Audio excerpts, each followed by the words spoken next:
Shalom lekulam. Hello everyone. Welcome to our 10th lesson.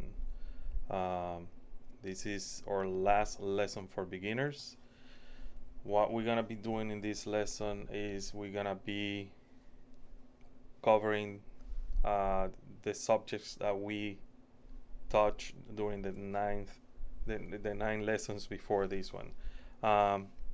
We're also gonna go over them very quick because it's very important that you understand these words, the meaning of these subjects. So when you go to the intermediate lesson, you will know what is it that we're talking about, and it will help you also understand whenever you start reading, if you are not already reading books about Kabbalah, you will understand what these concepts are all about.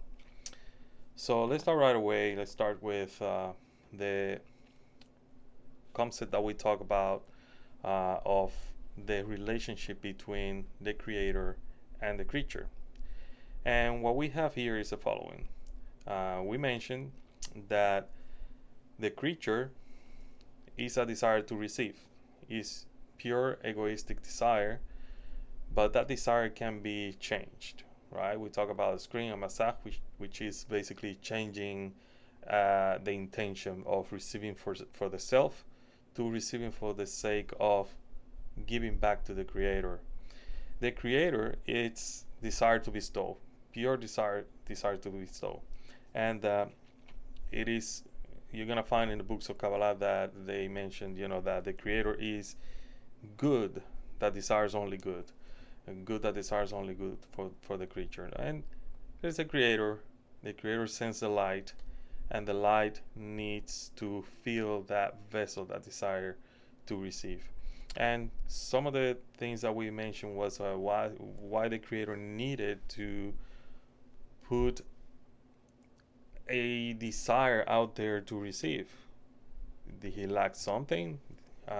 And that's a very, very important lesson in Kabbalah, and this is why we study Kabbalah, because we want to understand that process of the giving, bestowing to a creature. And the answer the Kabbalists give us is that the Creator wanted to manifest its holiness to the creature.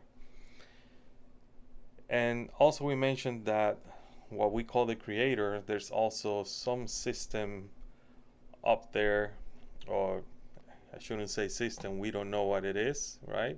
And it's called the Atzmuto. This is the Secrets of Torah, something that we cannot talk about because we don't know anything about it. We know there's something there, that's it, but we don't know what it is. But we know it has manifested what we call the Creator and the creature. And when we mention the Creator, a lot of people, if you still have your religious lenses, every time we mention Creator, people are going to say God. So you're telling me that there's something that created God? And you have to understand this. In Kabbalah, every parsuf, and that's a word that you need to understand. Parsuf is a system above another system. Every parsuf that is below sees the parsuf over it as the creator.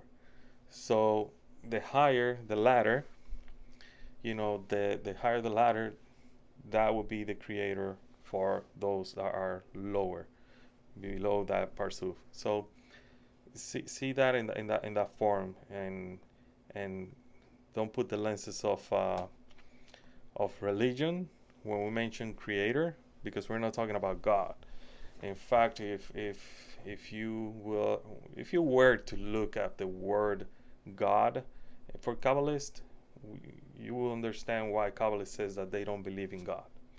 And I leave it there, because that's something for you to research. Why Kabbalists don't believe in God, and that doesn't mean they're atheists. On the contrary, they believe in a creator, but they also believe that this creator has certain rules, certain system that he put in place, and that system is basically this system over here, in which there's a vessel that receives, and this vessel needs to work its desire to receive towards a desire to bestow, which is accepting the light, changing the intention of receiving that light from egoistic to altruistic, meaning I receive in order to please the Creator.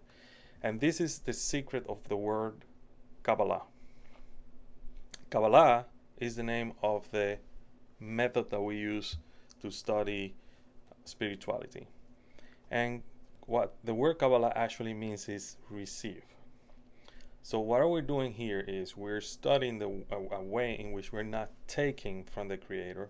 We're not taking anything for ourselves. We are receiving from the Creator. And that's the difference between Kabbalah and probably other systems. I would say systems like the self-help movement that is out there, in which they teach you to be egoistic, to dream it, and you will have it and everything.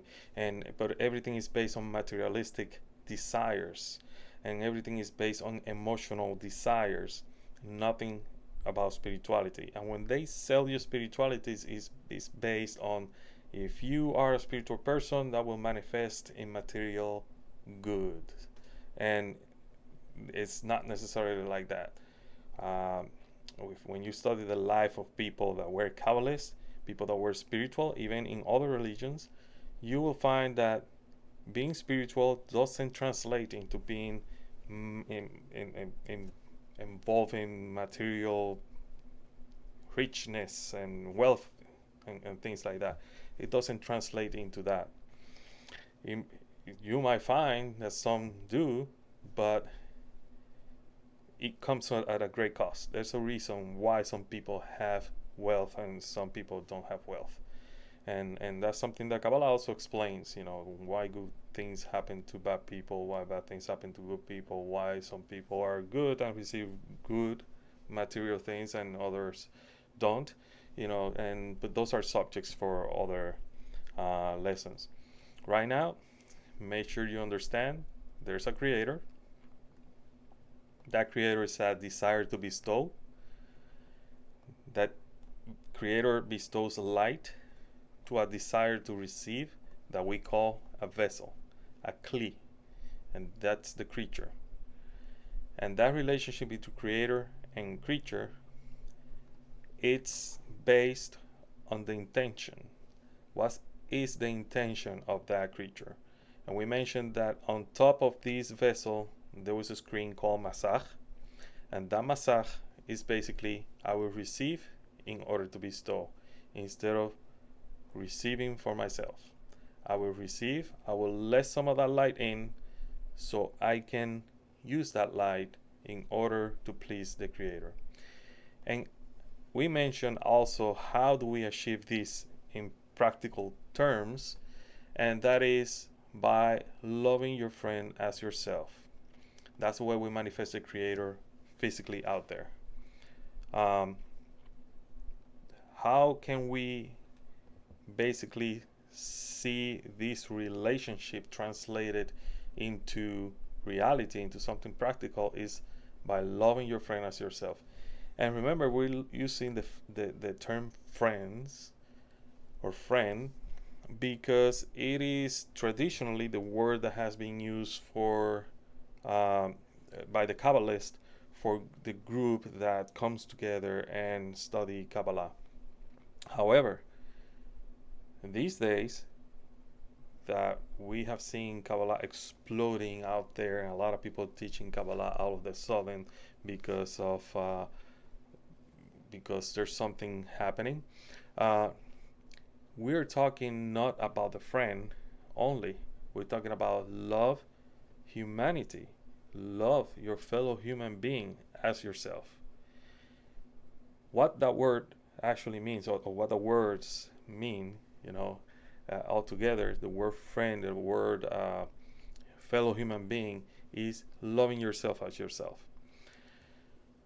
Why? Because you are a little piece of a puzzle called Adam Harishon. Adam Harishon is the first soul. He is the Adam of Genesis of in the Bible and the book of Bereshit. And when he fell, he broke into pieces. We are part of those pieces. He was a collective soul that broke into different souls, and each of us belonged to a different soul that came from Adam. Therefore, the only way that we can go back to the level of loving the Creator is by first loving each other, no matter the differences. Like I mentioned in some of my lessons, doesn't matter what religion, what political view you have, what sexual orientation, all that, those things are not important for the Kabbalists, because those things belong to the physical realm. What is important is what is your spiritual desire, and that will manifest, and then you loving yourself first, and then loving your friends as yourself. Because if you don't love yourself, if you don't start the work with you, how can you manifest that outside? Okay, so that's very important. Make sure you keep that concept in your mind all the time, because it's going to come up over and over again about loving your friend as yourself. The only problem is that if you read the book of some Kabbalist book that has been actually translated to English, even into those of us that know Spanish, we can read in Spanish that they do the same thing. The word Israel sometimes is put in there, Habat Israel, the love for Israel. The love for Israel actually means the love for the spiritual desires. It also can be translated to the love of friends, as we have in here, but that also needs to be changed to the point that we need to love Israel, our friends, but also, whole humanity, because the work we're doing is not a work that is based on our own desire for our own good, it's for the good of humanity. That's the work of the Kabbalist. The work of the Kabbalist is not about accumulating knowledge. It's not about learning the codes inside the Torah. It's not about that. That is part of the learning process, but it's the path, but it's not the goal. Okay, the goal is to unite humanity, to reach that level in which we can reach a what we call a massive or a critical mass, in which we can manifest the Messianic age into the world. Okay, so another concept that we talked about was the concept of the development of the desire within the creature. And as we mentioned before, there's this thing called Atzmuto, that is the essence of everything, that we don't know nothing about it. It's called the Secrets of Torah. The Secrets of Torah is something that we can just say that is just an essence. We don't know nothing about it. Now, from there comes a desire to bestow. That desire to bestow is called Schorsch, which is the root of everything. And like I mentioned before, this is the creator compared to this over here. This is the creature, this is the creator. So any Partsuf, any vessel, any level above in spirituality, compared with the level below will see it as part of the system of the creator. Okay? So Schorsch, which is the root of everything, is pure light. It's pure light. And remember this word keter, which means crown, is the pure desire to receive. And when you look at the name Yod He Vav He, which is the name of the creator, that is the very tip of the top of this letter here, Yod. So it's just like a point where the Yod will start manifesting. After that, it's basically something to give to, right? So this is where the vessel is creator, and this vessel is basically pure desire to receive. But the only difference here is from this one here, which is Dalet, Malchut, is that in Behina Aleph, Chokmah is dependent. It depends on the creator. It's not an independent desire yet. After that, the vessel goes through certain calculations, certain um, process in which it understands that it wants to be like the creator. So it decides to stop receiving and decide to start giving. So you have here pure receive, pure giving, right? From the vessel standpoint, because we know pure giving is going to be Keter. And this stage right here, in which I want to be like the creator, I want to be a giver, is Behina Bet, which is Bina. It's a desire to give without receiving. And it's the letter He in the name Yohevah. While over here, Behina Aleph, which is Chokmah, and remember those names, Keter, Chokmah, Bina, these are the first two letters of the name Yohevah. This is the Yod and the He. In the future, as we study, we're going to see that some rupture happen here, as there's a process, that is going to happen inside this, inside the vessel. Okay, so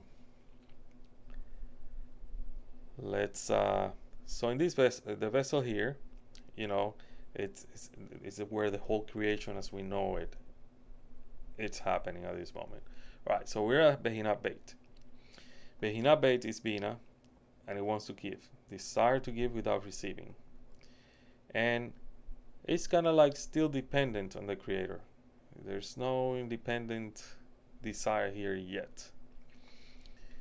However, Bina understands that in order to give, it needs also to receive. And this is a concept that is very important, because it involves a subject that is very important to understand, the relationship between the Parsuf, which is, in order to receive the Or Chokmah, the light of wisdom, it needs to be surrounded like a pipe.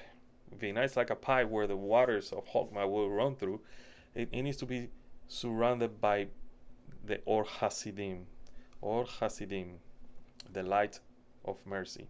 So the light of Chokmah cannot go directly over here. If it goes directly over here and doesn't have Or Hasidim, there's no spiritual growth. In fact, if it is something that is going to happen in the future when we study in the intermediate lessons, that is going to affect the whole creation, even to this point, in which desires of receiving, egoistic desires, and desires to bestow, or desires that are altruistic, mixed together. And that's why we have today this concept of good and bad. When something happens, something is good, something is bad, when in reality everything is good that wants to be good, the creator. Okay, but because of the breaking of the vessels, that's the name, we have these concepts of good and evil when we measure everything according to the tree of knowledge of good and evil instead of the knowledge of the tree of life. Right, so Bina desires to receive in order to bestow, and creates another level. It's called Behina Gimel, or the third level. And this level is called Ser Ampin. Ser Ampin is desire to receive in order to give. And is the letter Vav in the name Yohevah. What happened here is the following. The vessel starts calculating and sees that at this moment, I want it all. I want to be like the creator. I want to be a giver, but I want to be, I want to be like the creator all the way. So it starts receiving all the light. It becomes egoistic. It wants it all. It wants the whole thing. This is a process of taking, not receiving. It takes. And at this level, Behina Dalet Malchut is an independent desire to receive. Here, something called soul start to develop, or is already, developed independently. So what we have is here a division, if you want to say. Well, in spirituality there's no division, but a difference of desires from up here to here. And our creation is going to be based on what's happening here according to this development that we have here of the creatures. That's how we're going to see the things in Genesis, when you read the book of Bereshit, where you have basically Adam and Eve, and how Eve was the first one to eat from the tree of good and evil. This would be Eve, it would be seramping, Then there's other concepts in which you're gonna find, these two letters involved, which is gonna be called Ava Ve'ima, or Avi, Ava Ve'ima, and then Adam and Eve as son and daughter and things like that. But you won't see that on Bereshit unless you study Kabbalah, and you're gonna find all that when we studied the intermediate class, in which I'm gonna be giving you hints of as you read the book and understand what's going on there. Okay, so like I said, each of these level belong to one letter of the name Yod-Heh. Okay, the Yod-Heh is considered positive and the Vav-Heh as negative, and not in the way that we understand it. Okay, positive and negative just means a transfer of energy from one pole to the other. It has nothing to do being good and bad. The good and bad does not exist in spirituality. Okay, so understand that. All right, so let's go to the next one. So what happened was the following. Let's go back to this one too, so you can understand first before I jump to the other one. So here at this level, something happened. Like I said, this is an independent desire to receive. It can think for itself. But it finds that, okay, I'm receiving everything, but then what I see is that by doing that, I am opposite to the Creator. I am opposite to the Creator. It's basically, imagine this level here times 100. Super egoistic. So that's what happened there. So it finds itself in something called shame. And in Kabbalah, you're gonna find that the word given for that type of shame is the bread of shame. So in order to control that bread of shame, or to start working and not feeling ashamed of receiving, the vessel creates or changes, the intention. And the way the Kabbalists put it is this way. You are invited to this house, and the owner of the house made or cooked this meal for you. You are hungry, and you have choices. Whether you stop and you don't eat the light, which is what happened here. You don't eat the food, which is the light. And no. Even though I'm hungry, I don't want to, because I don't want to bother you, right? But then you understand that the only way that I can be satisfied and also satisfy the owner that gave me his food and cooked the food just for me, because that person did an effort just for me, is by receiving the food. Because if I don't accept the food, the person feels like he reject, all this job or this work that I did, just for him.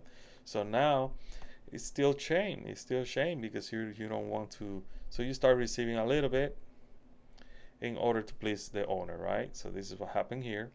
But then imagine that now you go like, you know what? I'm gonna eat it all. Give me the wine. Give me the bread. Give me the meat. Give me everything. I'm gonna eat everything without saying thank you. That's giving back, saying thank you, right? So the vessel sees that I'm opposite. This person wants to give to me. This person wants to receive pleasure by seeing me eating his food or her food. And also, seeing that I've been grateful that I've been doing something so special, for him or her. So when you become egoist and you start eating, you want to eat everything, you start developing shame. You look at the person that gives you, the food, and you start realizing what I have done. So that's what happened to the vessel. What I have done. The vessel started feeling shame. So in order to change that from being totally egoistic, the desire to receive that was strong needed to be filtered somehow. It needed some kind of lid. Instead of receiving everything, I will receive a portion, and the rest I will leave. And if I receive something, it's only for the sake of the Creator, only in order to satisfy the desire of the Creator, right? So that's what's happening here. A masach is created. We mentioned masach in our first slide. It is an intention, the intention to receive in order to bestow. That is called Tzimtzum Aleph. When you study the book of Kabbalah, what you're going to find is that they're going to talk about this light that created a tiny, tiny vacuum or space in the middle of it. And then after that, a kav, a line, went all the way in and created all the vessels, all the words and manifestations. What you need to understand is the following. This vessel here that created this masach, it's what we call Ein Sof. Ein Sof. So Ein Sof, it's from here on, okay? Ein Sof. So Ein Sof, here you have Ein Sof, created basically all the words and manifestations. So all these rings actually are surrounding lights. This is actually an ancient drawing of Kabbalah. Malchut is right here in the middle. Okay, then you have Yesod, Hod, Netzach, Tifaret, all the Sephirot, all the way to the top where Keter is, and our own Ein Sof, which is the light of the infinite. So this is what happened. This is the Tzimtzum Aleph. And why it is called Tzimtzum Aleph? It's because in the future there's going to be another Tzimtzum, another restriction of the light. And that other restriction is going to happen by the game or by the interaction between two forces. The forces of bestowal and the forces of receiving, or egoistic forces. And those two forces are going to be from the level of Behinah Dalet and level of Behinah Beit. So Bina and Malchut, the two Heys in the name Havaya or Yohevaheh, are key for us achieving what we call redemption, or achieving the Messianic age. Okay, so as we saw over here, we have 1, 2, 3, 4, 5 levels of manifestation, right? 5 levels of development. Those 5 levels manifest also in all creation, okay? All the creation. So what you're going to find is Ein Sof, the infinite nothing, that is equal to Torah, or creator. And then you're going to find a system of worlds. And this system of worlds, you need to see them as filters of the light. Filters of the light, so it filters the light, so the light can't be not manifested, but sensed by the creature, by the vessel, in certain way. Because the light will never change. And this is something that you need to understand. The light does not change. What changes is the sensations of the light inside the vessel, how the vessel senses that light, how the vessel is calculating the receiving and rejecting of the light and things like that. Okay, so we mentioned 1, 2, 3, 4, 5 worlds, and one of the worlds that we mentioned after that Tzimtzum Aleph is the world of Adam Kadmon. And don't confuse Adam Kadmon with Adam Harishon. Adam Kadmon is the primordial man, and we call it man because everything is created, or bodies or souls are created according to this system. And we call it Adam Kadmon, primordial man, because us as a vessel, that's how we sense it, as a person, as a man. That's why the visions of the prophets, they mentioned there was this creature, or this person, or something looking like a man in the middle of the vision, because that's how they sense it. The vessel senses as hey, that's similar to what I am, So the whole system of creation is similar to the system, the microcosm of man, the body that we have and everything, which in the 9th lesson I talk about how the Cephiro even fall into the body, the human body, and all that. So we have Adam Kadmon, and within Adam Kadmon you're gonna find also 5 worlds. I only have here Abiyah, which is Asilu, Bria, Yetzirah, and Asiyah, but remember, Adam Kadmon, it's there as well. So you're gonna find 5 worlds inside each of these 5 worlds. So the next word is Atzilut. That's the world that we're gonna be talking about. That's the word of Tikkun, Olam HaTikkun, or the word of correction. Okay, and that's another hint for those that want to go ahead, and take notes. In Genesis, that is Gan Eden, the Garden of Eden, Atzilut. When he says Adam was in the Garden of Eden, means Adam, the Barsut Adam, was raised to the level of Atzilut before he fell to the word of Asiyah and the Mador HaKlipot, which is the level of the Klipot. Okay, so I'll leave it there. Too much info, right? Okay, then the next word is the word of Bria, which is the word of creation, and from here on, that's where the Zohar and all the books are talking about. We don't talk about Atzilut. We have hints of Atzilut, and when we talk about Atzilut, it's in relation to what Bria is sensing. Okay, the same thing in here. We know about Adam Kadmon. We call the system Adam Kadmon because of the sensations that we have in these vessels that then manifest in our world, in this world. Okay, so we have the word of creation, Yetzirah, the word of formation, and then we have Asiyah, which is the word of action. Each of them are basically divided into 5 levels, and each of their 5 levels are divided into 5 levels. So you have 5 levels times 5 level times 5 level equals 125, and that's basically the degrees of or levels that we need to climb in this ladder.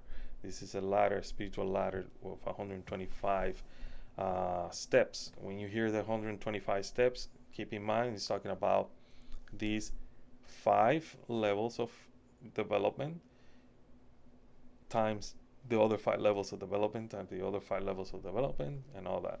Okay, so what happened below? We have a barrier. This barrier is called Machzon, and we touch base on the Machzon, which is basically a barrier that doesn't let us reach spirituality. We think we have reached spirituality, but we haven't. We have reached religious beliefs, religious system and doctrines. We follow them, and we think because we follow those things by the word, we have reached spirituality. But the problem with that is the following: you become a slave of a system, or you can use that system to reach spirituality and cross the Machzon. And that's where the word intention comes into play, because you can be the most religious person in the world, the person that does the prayers 3 times a day, the person that knows everything about the Bible, but you haven't reached spirituality. You're just a person, a vessel that contains knowledge.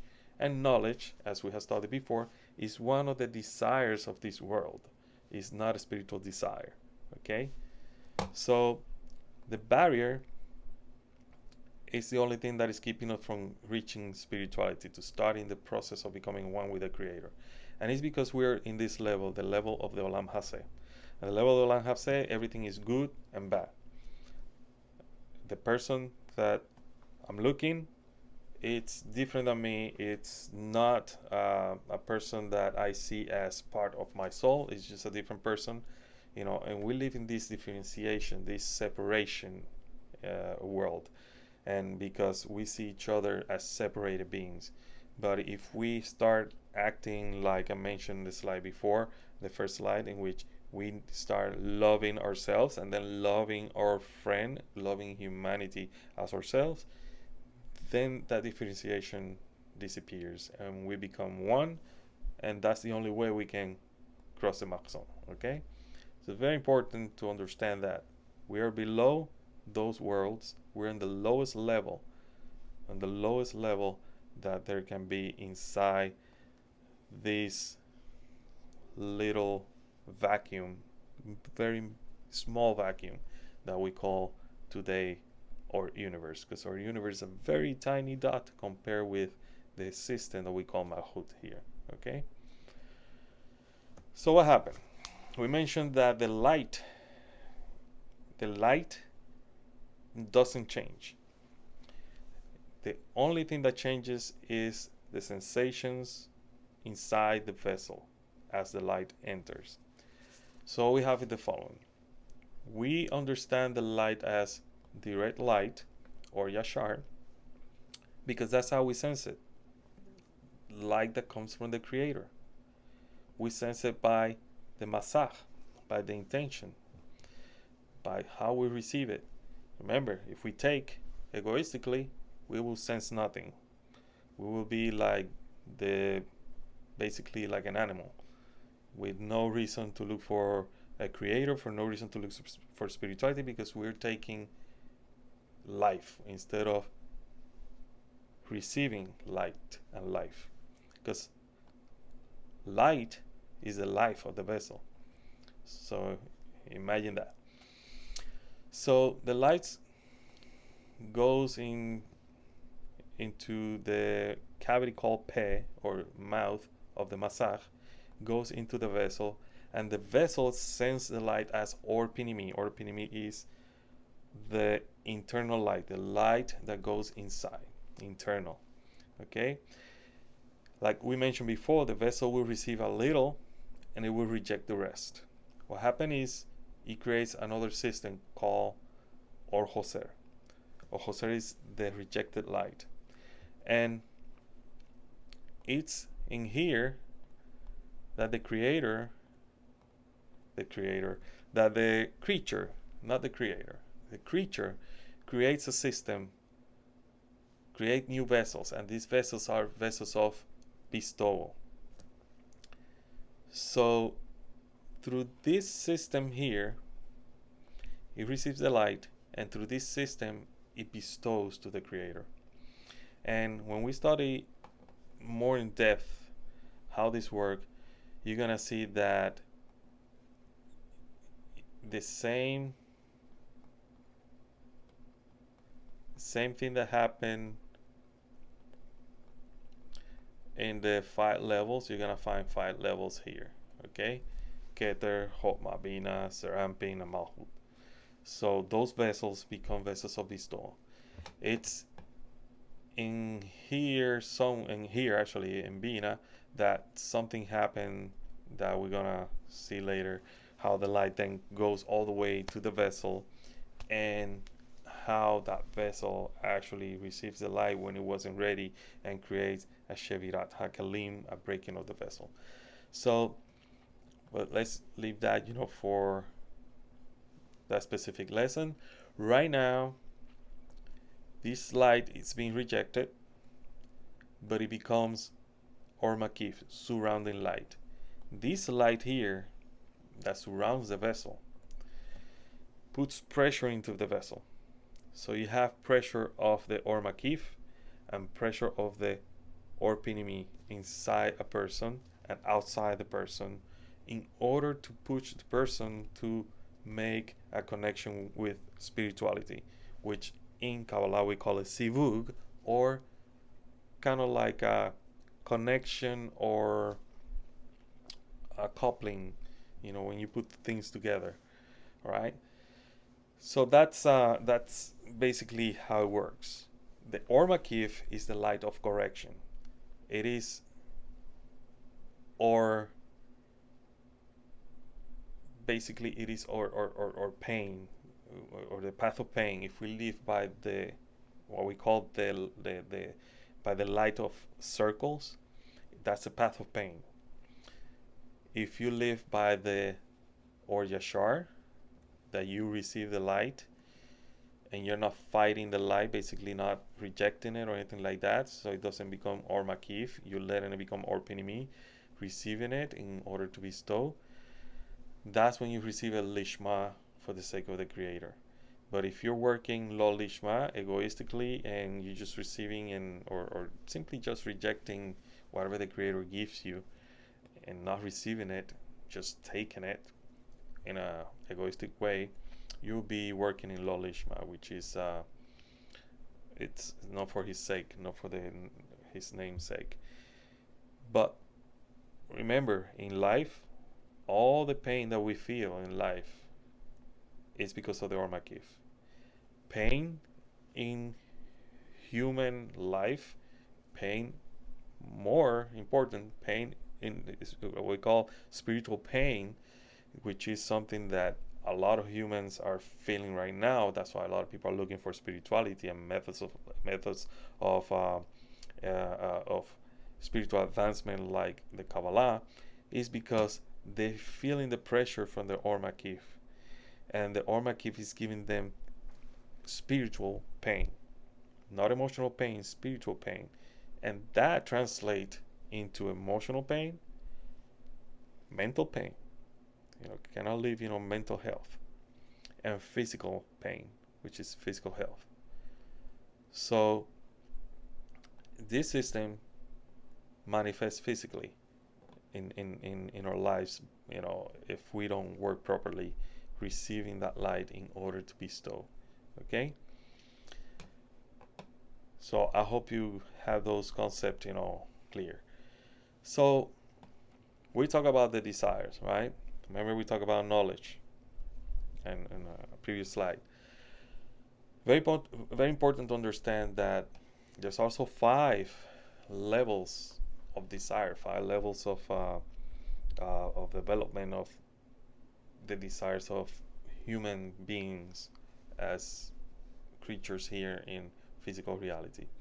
And the first one that we mentioned in a previous lesson was food, sex, and shelter. Right? You need all that. You need food in order to survive, sex in order to multiply the species, and shelter in order for you not to have, basically not to die because of the environment that you live in, right? And also to protect yourself from predators and all that, okay?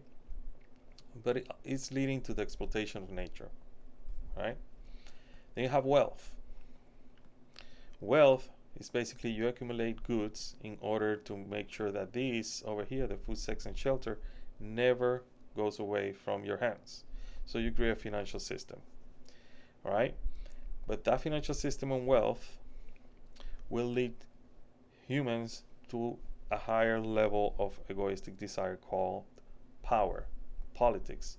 See, if I am the wealthiest person, I will be the king over those who have less wealth and are thinking about this as well. In that way, if I'm the king or the dictator, whatever, right, I can control the wealth of the group of people I'm over it, because they're trying to protect this over here, food, sex, and shelter. And by manipulating this, I express fear for them and control them, because they might lose food, they might not have a family, they might not have a place to live, because I have the power over that. Also, knowledge. Knowledge is basically science and religion, and we have a lot of those these days. And we have a lot of people that are losing faith. They believe in science, but they lose faith in religion, or they become too religious, and they don't want to accept, what science is discovering. The Kabbalists go a whole different way. The Kabbalist uses religion and science. We don't say that one or the other is better. We just say that both are methods to find the truth. The only problem is that they're used the wrong way. Science has been used, instead of advancing humanity, is being used to advance warfare and destroy nature, instead of taking us to a higher level technologically, in which we should be living in a better society, is not doing anything at all. Religion is taking us to fanaticism, in which the other person is always wrong and I'm always right, and I'm the only one who has this connection to God, and the other ones, because they don't follow my religion, they're wrong. They basically, they won't survive. And that's the thing, in Kabbalah, we don't believe in that. That's why we use religion, like I mentioned in a previous class. You're gonna find that Kabbalah is inside Judaism, is using a lot of Judaism's nomenclature, and is using a lot of Judaism's traditions and everything, but it is not Judaism. Judaism is Judaism, Kabbalah is Kabbalah, and you cannot mix one with the other in a way that saying that Kabbalah is Judaism and Judaism is Kabbalah. They interact, because Judaism was this protected shell for Kabbalah, until at this moment now all this knowledge can come out. And some Kabbalists in the past, they prophesied that Kabbalah was going to explode in a way that, hey, everybody would want to know about this science, because Kabbalah is a science, a spiritual science. And at the same time that the other science, the physical science, like quantum physics, and that will explode as well. So when you find quantum physics books, and you read them, and you read the book of Zohar, you're going to find a lot of similarities in the way they explain the universe. And the question is this: how did the Kabbalists know 2,000 years ago, 3,000 years ago, about these things that a scientist is starting now to understand by mathematical equations, or by doing experiments with certain particles, in these particle accelerators and everything, which they spend billions of dollars in order just to know one particle, to identify one particle, while you have a Kabbalist that 3,000 years ago, 2,000 years ago, or even 500 years ago, found out about it by just connecting to spirituality, connecting to the source of all. So that's something interesting. That's why Kabbalah is considered a wisdom and a science. Okay? So what happened? Let's continue talking about these desires here. What happened here is, after knowledge and all that, at this moment humanity is into a impasse in which there's no satisfaction. We have all this, we have everything, but there's no satisfaction, right? So you gotta see this in this way. It's like a line going that way. Okay? So what happened is the following. Our egoism throughout time was small, and as you can see here, it grows and grows and grows, to the point that we start asking, this is what I'm living for? I'm living to just pay my bills so I can have food, shelter, a family. Wealth, if I have it, is basically I work to have somebody else, get richer while I'm using my money to pay bills and all that. Worse than that, some people even go hungry, because we're talking in terms of countries that have developed themselves, right? But we don't look at countries that have people that have nothing. People are dying of hunger. So that's when this power and knowledge means nothing, because a person at this moment starts saying that I have all this, I have the knowledge, I have the power to do things, change the world in a different way, and then, but it's not satisfying, because everything that is done is being done by the desire called nations. So when you read the Bible and you hear about Israel and the nations, we're talking about two desires: egoistic desires and spiritual desires. So Israel is a nation in the world, as I mentioned before in our lesson. It's a physical manifestation of what is happening in spirituality, and that's why we should pay attention to what's going on over there, and how the whole world, if you see the United Nations, most of the times they're interested mostly in Israel than any other nation that does a lot of bad stuff. Why picking only on Israel? Why Israel is so important? And it's because Israel is a physical manifestation of something that we call Israel in the spiritual level. And because Kabbalah talks about that, or Kabbalah uses a language called the language of branches. We understand when we say Israel, we do have a physical Israel, but we are talking about altruistic desires, which is the goal of the physical Israel, to become like the spiritual Israel, altruistic desires. And that can only be achieved by uniting themselves as one and forgetting that I am Orthodox, I am conservative, I am from the Reform movement, or I am from any other movement, that they understand that they're one. That they're one.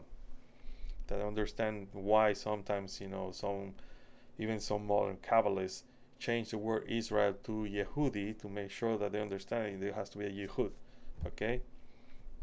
An union between them. It's not necessarily bad translation. I used to be one of those who believe, what if it says Israel, they're changing it to Yehudi?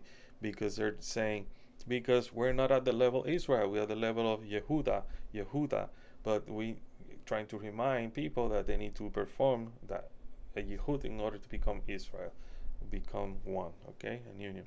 So what happened? When we start asking those questions, that is called a point in the heart, okay? That point in the heart, in the heart, is a little hole, a little like I would say like a little seed that was planted in that hole in the heart that needs to grow. It's like a fetus that now needs to be taken care of by us, and that only can be done by us practicing and learning about spirituality. Okay, so once we achieve this, or we get this point in the heart, what is all about? What is the process? So the Kabbalists explain to us that we're living in double concealments, and in order to advance spiritually, we need to make sure that we advance towards the levels of revelation, which is also a double revelation, and that we keep our mind or intention into the goal, the matara, objective.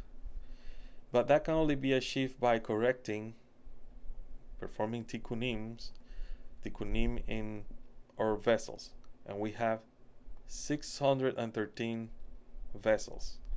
And when you read the Torah, the Torah says that you have 613 mitzvot, right?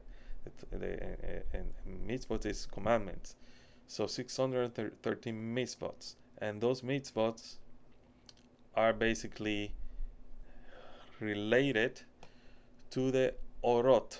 The orot are the 288 sparks that fell down from a previous breaking of the vessel, which we're going to study in the intermediate, Shevira HaKalim. And the only way that we can perform those corrections is by loving each other no matter our differences. In the meantime, we were in an unconscious development, living like the animals. We were human beings, going to work, paying all bills, but living like an animal, basically. Not an animal doesn't ask who created me. An animal doesn't ask about why the stars exist. An animal doesn't ask, is there an afterlife? They just live. They just live according to a program called instinct. So humans do the same thing. They live in a social system created by us, humans, but they still live by instinct. They just want to make sure that they keep the food, sex, and shelter, and that they can pay the bills. So a little bit of wealth. As long as they have that, there's no reason to ask for anything else. Okay? But then comes a conscious awakening. And this is the beginning of spirituality, when the point in the heart start to manifest. When the point in the heart starts to manifest, you start asking questions. What is the meaning of my life? What am I doing here? Why I was created the way I am? Why the other person was created the way they are? And that's when the Creator, somehow, if you're asking those questions and you do what is called a proper prayer, which is a request to the Creator, not asking to change your life, but to change you, the vessel, because nothing else around you is going to change. It's your perception of how you receive things in life that needs to be changed. That's when you change the intention. That's where the Creator is going to lead you to a group of Kabbalah study, or a person that can guide you to a Kabbalah study.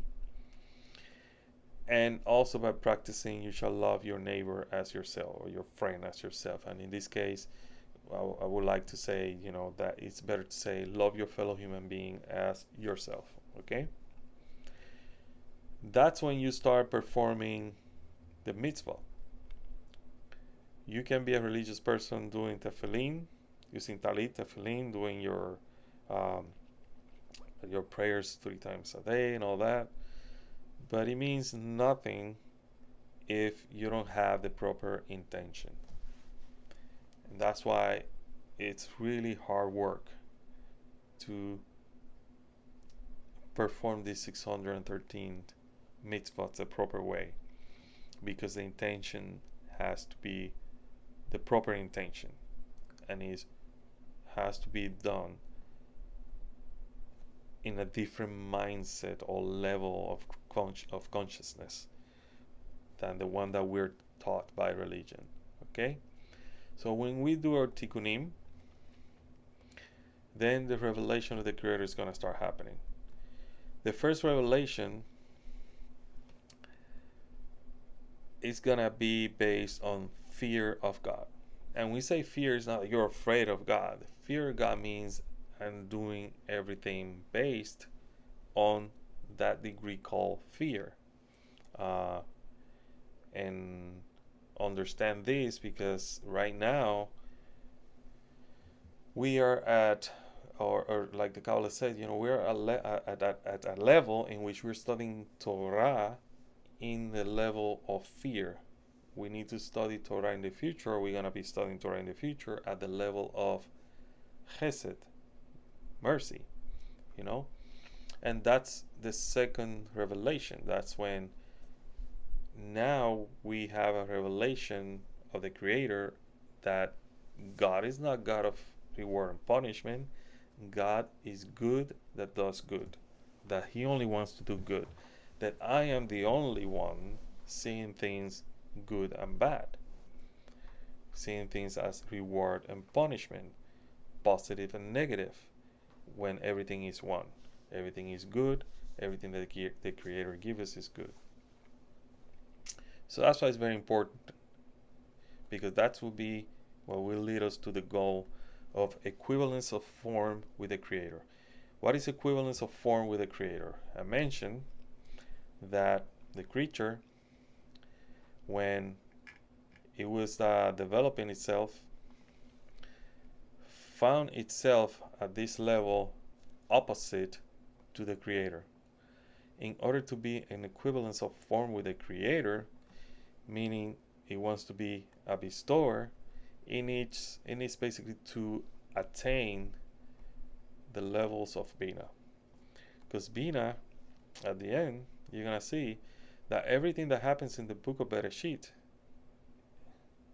is from Bria. And Bria is Bina. So it's very important, the interaction between Bina and Malchut, because you're going to see Asiyah, the word of Asiyah, and the word of Bria interacting a lot. And the word Yetzirah, this intermediate world, is kind of like not mentioned, but it's mentioned, and it's very interesting to see that in the future. Some of the little previews I'm giving you in order for you to be in the lookout for those lessons that are coming in the future. So we explained that that's the reason we do the Shema Israel, Adonai Eloheinu, Adonai Echad. Here, Israel. Here, the vessels of bestowals.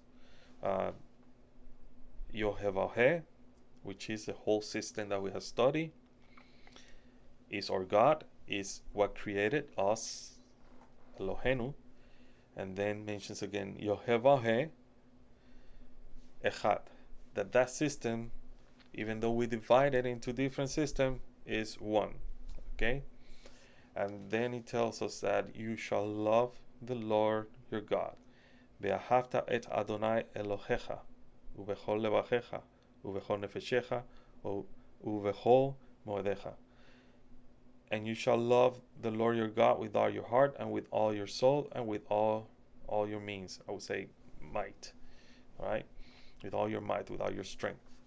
And it mentions basically the heart, because the heart is the symbol of the desires, the symbol of the desires within the vessel. So you're going to hear the word heart a lot. When you have something in your heart, close to your heart, close to your desires, change of heart, circumcision of the heart, which is mentioned in the Torah. Also, whatever happens in the heart first will eventually lead you to attaining different levels called souls, neshamot. Okay? And then that will lead you to be a mighty one. Basically at the level of, I know it's gonna sound polemic, but you're gonna find it in the Psalms. If you're from the Christian tradition, the same psalm is mentioned in the Christian Bible. That is the level of Elohim. Not that you are Elohim, the level of Elohim, the level of basically co-creators with the Creator. That level in which you are a mighty one as well. A level in which you become a helper of the Creator in creating a better world, because you have created for yourself and for the rest of the people a better spiritual, I would say a better spiritual connection. Because as you work on yourself, you're also helping others advance. Because we're all connected. We're one collective soul. Remember that, okay? All right. So the next thing, which was the last thing we touched base, was on the Cephiro. We talk about the tree of life. And all I can say is this. go back to the ninth lesson in which I cover each of these Sephirot, and because the tree of life itself is going to have a whole different lesson. It's not going to be part of the intermediate lesson. The tree of life is going to be a whole different study, as in which we're going to study each of these Sephirot in more depth and how they manifest in our lives, meaning our lives personally, and also in the social system that we live in, and also in the spiritual system that we are all that we are basically surrounded by. Okay, so just understand that the tree of life, like I mentioned before when I say Adam Kadmon, don't confuse Adam Kadmon with Adam Harishon. Adam Kadmon is primordial man. Adam Harishon is the first man of the book of Genesis, the first man closer to the physical realm. And we call it Adam, man, because everything is, I would say, like a fractal. Kabbalah, is more like a fractal in which the small portion, it's equal as the sum of the whole, meaning the microcosm is equal to the macrocosm. So whatever happened above, we're gonna see a copy down here. That's why the language of root and branches that uses Kabbalah. Kabbalah uses that language because whatever we said here has a spiritual root. So that's why we use the language of branches in order to explain certain concepts. That's why you're gonna see also in the book of Exodus, when the Creator asked Moshe to make the tabernacle, he tells him actually that he needs to do this according to the patterns shown to him above. What pattern is that? The pattern of creation. So when you look at the Mishkan is basically what you see in these pictures.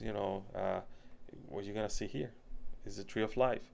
It's basically like a human being. It was interesting to see pictures recently in which they put the temple of Jerusalem, and they put the body of a human being on top of it, and basically the two legs are Yakin and Boaz, which is the two columns and the entrance of the temple and all that. And how here, well, you have the two cherubims are the left and right hemispheres of your brain and all that, and then God manifesting in between them. That's a pituitary gland and all that. It's very interesting to see, but that's something we can study later in the future. But just to give you an insight that this diagram is, we divide it into 10, but is one. Shema Israel, Adonai Eloheinu, Adonai Echad. Okay, we just divide it that way in order for us to understand how this spiritual system works and somehow connects with us.